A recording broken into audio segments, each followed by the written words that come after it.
اور اب کچھ خبریں عالمی منظرنامے سے۔ غزہ میں اسرائیلی بربریت کا سلسلہ جاری ہے۔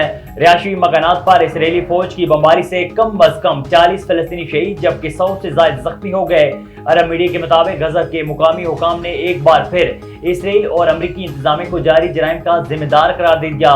غزہ کے سرکاری میڈیا آفس نے مطالبہ کرتے ہوئے کہا ہے کہ دنیا تباہ کن جنگ کو فوری طور پر ختم کرے جو اسرائیلی فوج غزہ کے شہریوں کے خلاف جاری رکھے ہوئے ہے۔ عالمی عدالت انصاف میں چین کی جانب سے اسرائیلی مظالم کے خلاف مزاحمت کو فلسطینیوں کا ناقابل تسخیر حق قرار دے دیا گیا ہے۔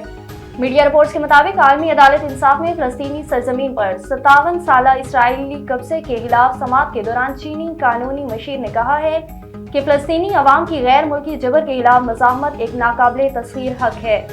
عدالت انصاف میں چینی وزارت خارجہ کے قانونی مشیر نے دلائل دیتے ہوئے کہا ہے کہ فلسطینی عوام کے جائز حق کی بحالی کے لیے مسلسل حمایت کی ہے۔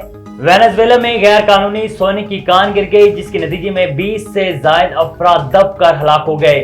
غیر ملکی میڈیا رپورٹس کے مطابق وینزویلا کی ریاست بولیوپور کے جنگل میں قائم بولا لوکا نامی سونے کی کان میں بڑی تعداد میں مزدور کام کر رہے تھے کہ اس دوران وہ اچانک کان تلے دب گئے۔ مقامی انتظامیہ کے مطابق کان سے اب تک 23 افراد کی لاشیں نکال لی گئی ہیں جبکہ کئی زخمیوں کو بھی ریسکیو کر کے طبی امداد کے لیے قریبی ہسپتال منتقل کر دیا ہے۔ سونے کی یہ غیر قانونی کان تھی۔